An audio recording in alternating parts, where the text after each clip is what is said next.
Hello and welcome to the studio.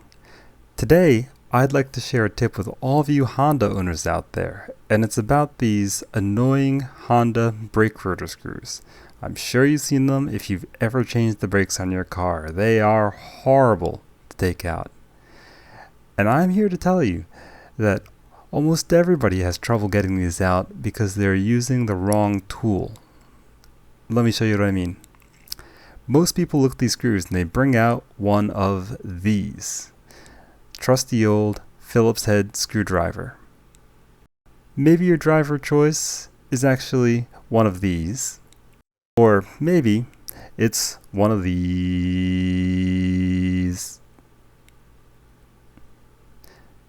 Regardless, you go in there, stick it in, torque the living daylights out of it, round off the head in the process because it's in there all too tight, swear, set things on fire, and in the end, you end up drilling it out with one of these. And that's the problem. The Phillips head is the wrong tool. These rotor screws, I have one here, they are not Phillips head screws.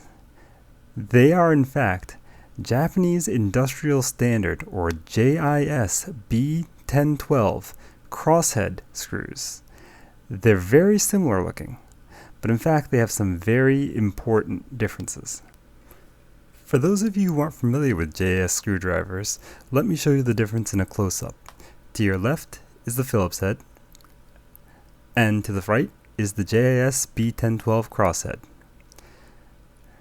And if you look closely, the Phillips head has the bevel here, and it has a secondary bevel right at the tip here, whereas the JIS driver has this one bevel, and it's just flat at the tip.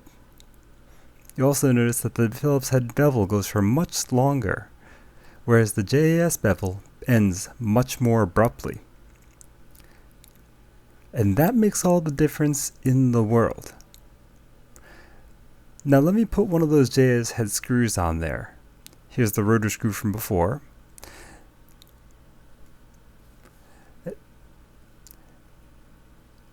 You can see that it fits on the JIS screwdriver perfectly. Engages, turns fine.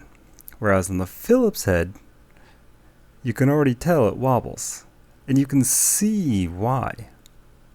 If you look very closely, you can see part of the bevel sticking out. And that means most of the screwdriver isn't turning the screw at all. This means it's not the right tool for the job. So this screwdriver goes in here. So what is the right tool for the job? Well, here it is.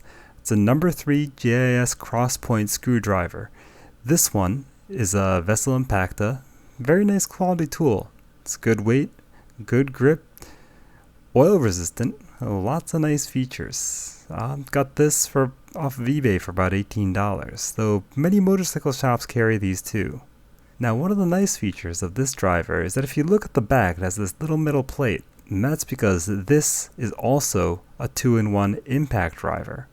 So if your screws are really seized in there, you take your favorite big heavy pounding instrument.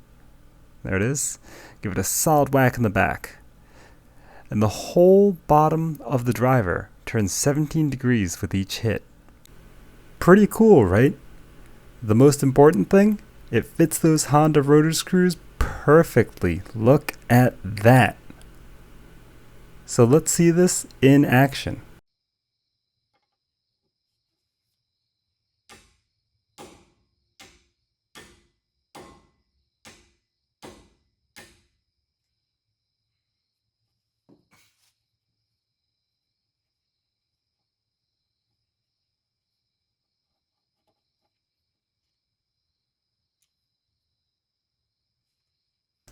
Now if it feels like the impact driver just isn't getting you anywhere, I'll show you another trick.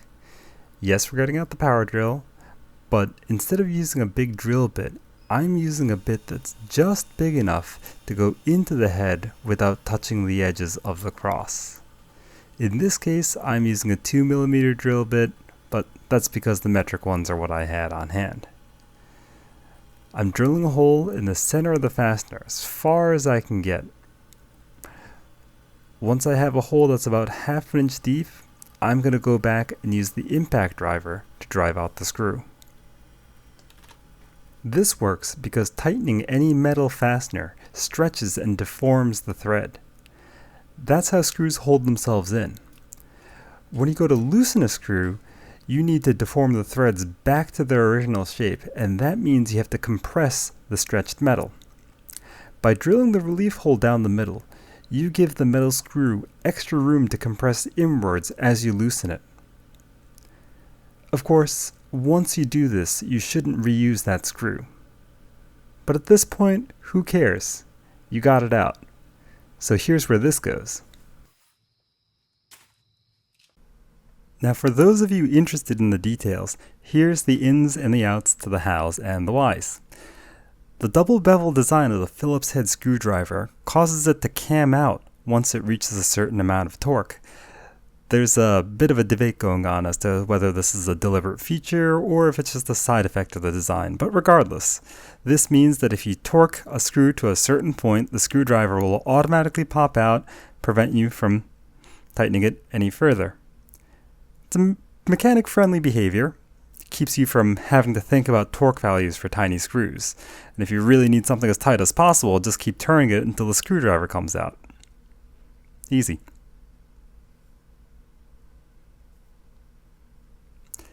Now, the Japanese industrial philosophy is a little different. They take the perspective that the manufacturers have the responsibility to specify torque values for every fastener, regardless of whether it's a giant bolt or a little tiny machine screw. So, they use a fastener driver combo that will let you apply as much torque as you like, up to and past what a Phillips head will support.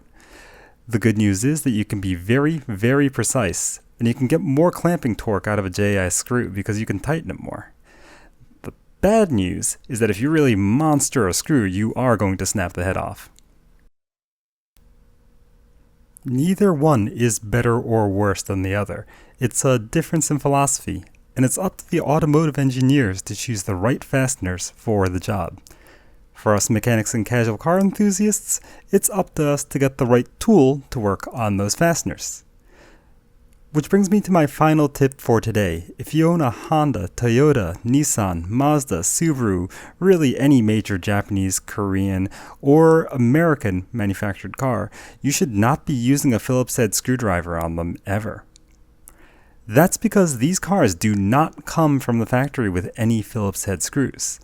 Believe it or not, all those plus-headed fasteners that you've seen all over the interior, inside the engine bay, holding trim pieces together, are all JIS number 1, number 2, or number 3 screws. Even cars like the Subaru Outback, built and designed in Indiana, uses JIS fasteners exclusively. So if you want to stop worrying about stripped screw heads and stuck screws, put away those Phillips head screwdrivers and get a few of these for your toolbox instead. Both you and your car will be happier for it. Thanks for watching. I'll see you at the track.